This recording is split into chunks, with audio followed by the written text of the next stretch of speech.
What if? What if you had a friend who died without knowing Jesus as their personal Savior? What if he or she went to hell? What if one day you received a letter in the mail from beyond? A letter from hell. A letter from your friend in the flames of eternal torment. The following is a dramatic presentation.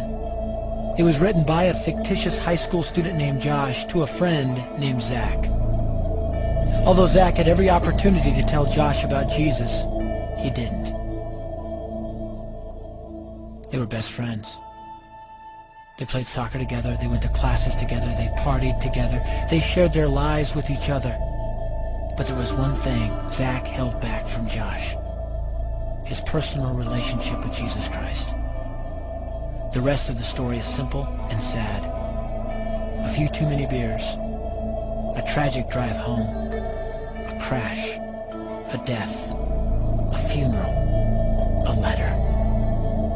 Here is that letter in its entirety. A letter from hell.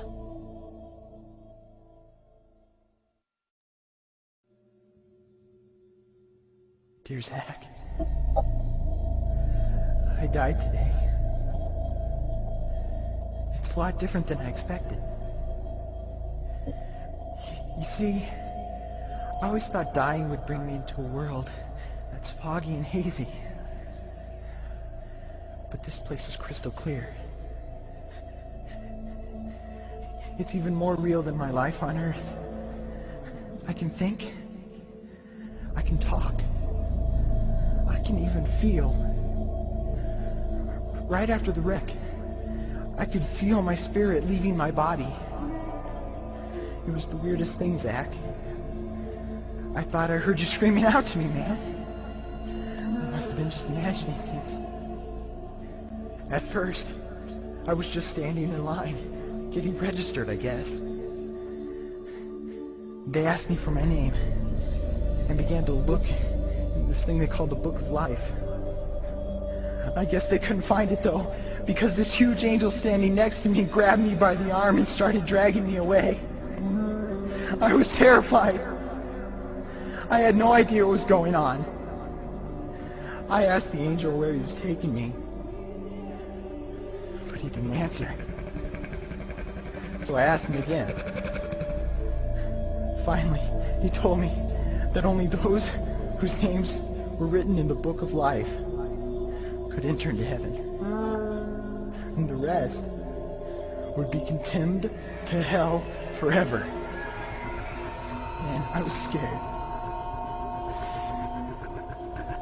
The angel threw me into some kind of holding cell where I've been sitting and thinking for a long, long time.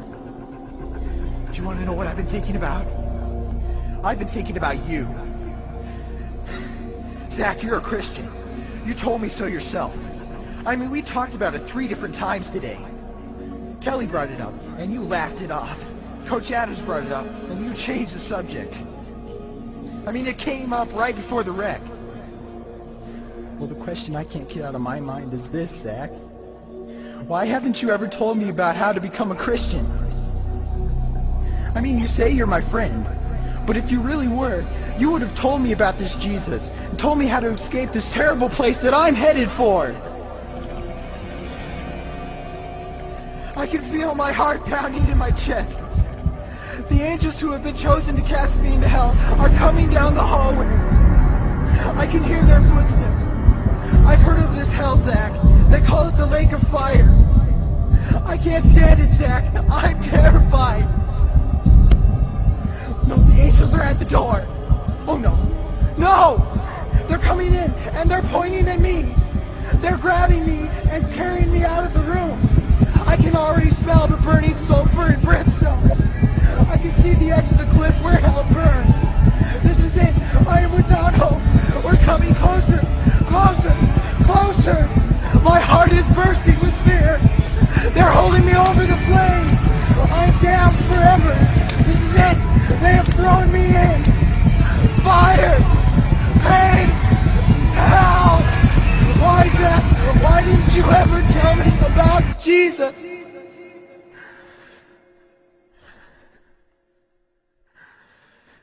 Signed, Your friend, Josh. Your friend, Josh. P.S. Welcome. Wish you were here. Wish you were here. Wish you were here. Wish you were here. Don't bother me. Don't bother me with souls to save. I have my own agenda. There's school to do, sports to play, important stuff to attend to. Don't bother me with my friend at work. He's got his own religion. I don't have time to change his mind. He'll make his own decision. Don't bother me with that little girl, the girl playing in the street. She's much too young to understand that the savior she can meet. Don't bother me with the sounds I hear, the sounds of people shrieking, although I wonder who they are. Who are these victims screaming? Don't bother me with who they are. I really don't want the blame.